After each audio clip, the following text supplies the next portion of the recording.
Welcome back. This is Insecure, Season 5, Episode 8. Only two more episodes left in the season, y'all. It is bittersweet. Fantasia style. We're not gonna make it long. This review is a day late only because I was out of town and I didn't have my setup the way that I like to do it, and I wasn't gonna give, a half-ass one. I was gonna do a full review. So here we are. Issa and Nathan are laying in bed. They're kicking it at Issa's house. And, Issa's saying she's thinking about Tiffany and how she's moving away. And, she can't really believe that she's going to Denver. Nathan's like, listen, at least we got somebody to go visit. And Issa's like, oh, you'd really go to Denver with me? And Nathan was like, hell no. Nathan is then shown in the bathroom taking his medication. Shout out to mental health awareness and, just mental health in general, maintaining that. Issa says, it looks like me Casa starting to turn into we Casa. And Nathan's like, yeah, I do be leaving a lot of my stuff over here. And he even, sees that Issa has a shirt of his on. And she was like, yeah, this is now my shirt. And it even gets to a point where Issa's brushing her teeth and is using Nathan's toothbrush. But this was a complete accident because Issa was grossed out. The Blocks event is going on, and it looks like Issa made amends with the art collective because the show is that they're there and a part of it, and she's with Seth walking the event. The event seems to be going very well, and it even gets to a point where Seth is like, well, listen, I like what I see. I like what you got going on. You'll be getting an offer from NBW and whoever, sometime, whenever, however. Look out for an offer. Look out for an email later this week. And this is a win. This is a big win for Issa. This is a long, this is a long way from where she once was with the property management and the We Got Y'all and the Lyft and the Uber and everything else. This is way different. Nathan and his cousin show up to the event, and they're taking pictures and all of that good stuff. Issa's, doing the I love yous and the my man this and the my man that and the power couple this and the power couple that. And it seems like Issa's really found a groove with this relationship because Nathan responded and said that he loved her back. I mean, and it sometimes will make you do that, like, wow, somebody really does feel this way about me. Okay, cool. Now I'm about to lay it on thicker than peanut butter. And then Kelly and Molly show up and start, teasing. And then, as you can see, Molly is sitting there cheesing as well because she's texting Tori and date one went cool. It's time for the second date. Second date, we might take it a little bit further to see how things are going to get official. And then, also Molly's been, planning her parents' estate and all of that good stuff. On the way to the car, Issa and Koya. Koya being one of my favorite characters of this show. If Koya got a spinoff, I would not be mad because Koya is hilarious. I love Kelly. That's my number one. I'm Team Nathan. Chad is nuts, but Koya is just absolutely crazy, and I love her.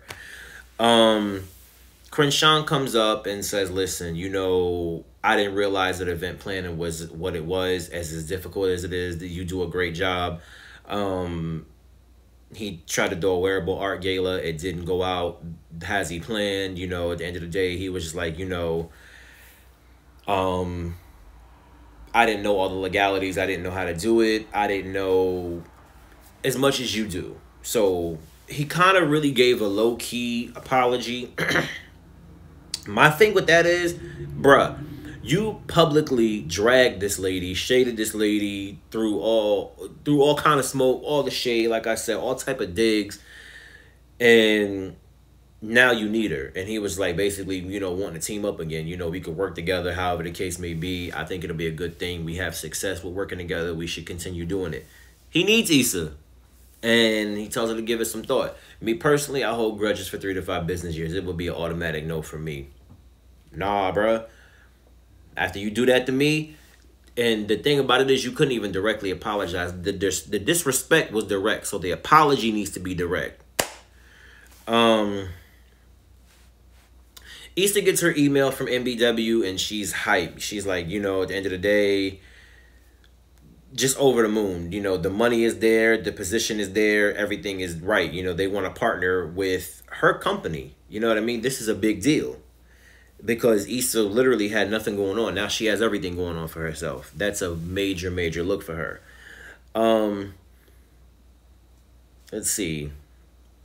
After that, you see Issa meet up with her team in MBW, and she's looking at a theater that she wants to use for a concert for the Anthology Collective. It can fit 400. Then she's looking at a venue that could fit 6,300. Then she's doing an interview with Elaine Welteroth from The Talk and all that good stuff in front of a huge crowd. And then she's, talking about how the block has grown within the last couple years.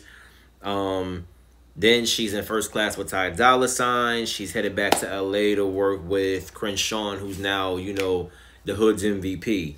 At her house, she's with Nathan, and, he grabs her stuff. He has a whole new business, too. He has a new shop, and this is the house where they moved into a year before to be closer to MBW, as a matter of fact. Now they're in West Hollywood. And she's out of touch with what's happening in LA. She don't know what's going on. And she doesn't know what's going on as far as the tastemakers, the buzz, anything like that. She don't know the hot spots no more. And she also has like straight hair. No more natural. It's all, not that it's not natural, but the curls are gone. Now it's like, stick straight. But none of this is actually happening. This is Issa daydreaming again, per usual. And she's still in front of the mirror, when she gets the MBW offer and hasn't left. And she's just considering in her mind, because Issa's mind is that in-depth, where it could take her. And then she gets a text from Crenshawn because he wants to meet up. Elsewhere, Molly is, with her parents and with Kelly doing estate planning. And Molly's parents are just saying the kids should just split whatever they leave behind because, that's only fair. But the hard part is how much do they really have behind? What's in their 401k? Well, Molly's dad says not much because he had to take care of Carol, a.k.a. Molly's mother, her medical bills. And, it just seems like a lot of disappointment because he worked so hard and now he doesn't really know what's left, if there's even much left.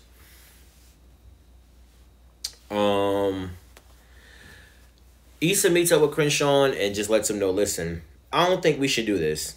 I don't think that we should work. You know what I'm saying? Things were said, things were done. I don't think that we should do this. And then basically he's like, listen, I think that we should. Let me show you that I'm for real. And she was like, all right, cool. I'll consider it. You know what I'm saying? And he wants to show her the space that he wants to develop. And Koya goes, the space is dope. And then it leads to them creating a flagship store that's mad successful. So they create another store, another business. That one's dope.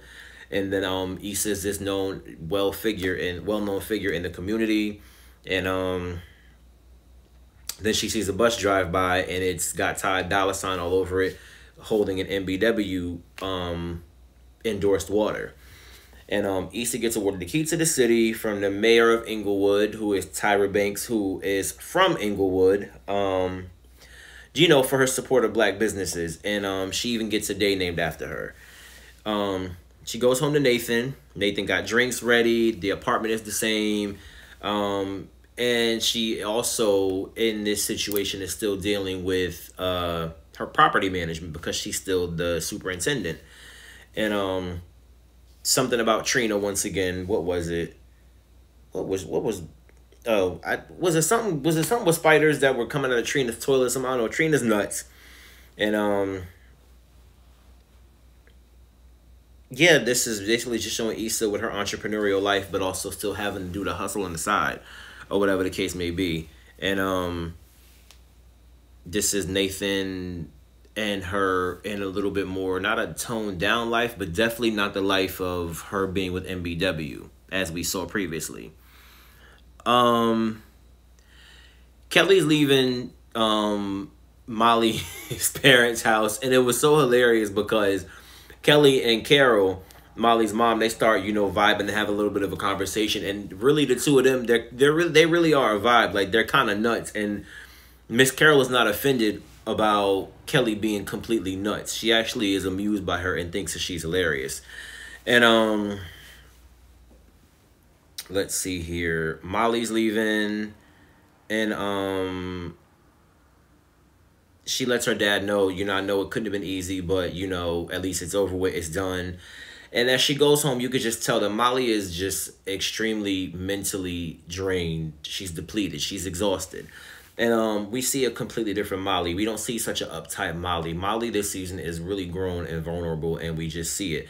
And she gets in the car, and she just starts to bawl. She's sobbing at that point because she's just like, it's drained. And she just, it's not easy to deal with this type of stuff. And Torian is calling. He's ready for the date. He about to come get you. He talking about the food they gonna eat, talking about the liquor they gonna drink. And then he could hear it in her voice that something was wrong. He notices. And basically, he was like, I know you're not flaking. And she was just like, no, I had a really, really rough day. And then he even asked her, like, you want to talk about it? And back at Issa's house, she's still in the mirror. So she's talking to Mirror Issa. Mirror Issa is wondering why she's so stressed. And she was like, at the end of the day, what also happened? I think also, too, Lawrence popped up on one of these, in one of her illusions or whatever the case may be. And what else did she say? And Mirror Issa is talking about Lawrence and them having unfinished business. See, this is what happens when the reviews are a day later. Issa calls Molly to talk about, this offer from MBW. And Molly lets her know, you really don't have a wrong answer. If you go with Crenshawn, you're good. If you go with MBW, you're good. And but you need to follow your gut. And Issa, is on board with that. Molly gets a knock at the door, and then there's a delivery for her. You get some liquor, you get some food. And she's like, that's me, because the delivery's like, you're Molly, right? And she was like, yeah, but I ain't ordered nothing. And Torian has sent her some food and something to drink. And that's one of the nicest things you could do for somebody, just to let them know you're thinking about them. You ask them if they want to talk about it, and then you make sure they're good for the night. Just mad dope. Torian winning. Nathan brings home food, and as he washes his hands, all of a sudden, Issa hears Lawrence. And Lawrence is saying, I just want you to be happy. And Issa is creeped the F out. And it was the weirdest thing, too, because it was like, wait a minute, what is going on? This whole episode had me like, and I think everybody else was there, too, like, okay, what's real and what's not? And, basically it just shows Issa being at a crossroads, between her love life and her personal life. She doesn't know what to do with her jobs or with the relationships. And Issa is almost like complicating things too. That's one thing that I will say. It's almost like she's complicating things. Me personally, if it was me, I'd be going with MBW. But at the same time, you know what? At the end of the day, I don't know why she feels that she has to choose one. There's honestly room to do them both. Because if she goes with MBW, you could be working with Crenshawn and vice versa. Issa has a way of complicating things. I don't know. That was just my thoughts on the episode. Anyways, guys, I know this review was all over the place. What did you think of this episode? What do you think is coming with these next and final 2 episodes? I also know there's a documentary that's going to wrap up Insecure as well. It feels like, this show is family. These characters feel like family members at the end of the day. They feel like family members. They feel like friends of ours. And I think we all have friends in a circle or people that we know like this. Anyways, what'd you think of the episode? Team Nathan and Team Lawrence. Who do y'all think Issa should go with? Crenshawn, MBW, or is there room to do both? And what do you think of the season so far? What do you expect from the next and final 2 episodes? And yeah, what did you think of the episode? What are your thoughts on the season so far? And what did you think of this episode? Don't forget to like, rate, comment, subscribe, share, tell a friend. Thank you to this very itty-bitty YouTube entourage. I appreciate you all for tuning in. And I will see you next week for the review and then the final one after that. Thanks.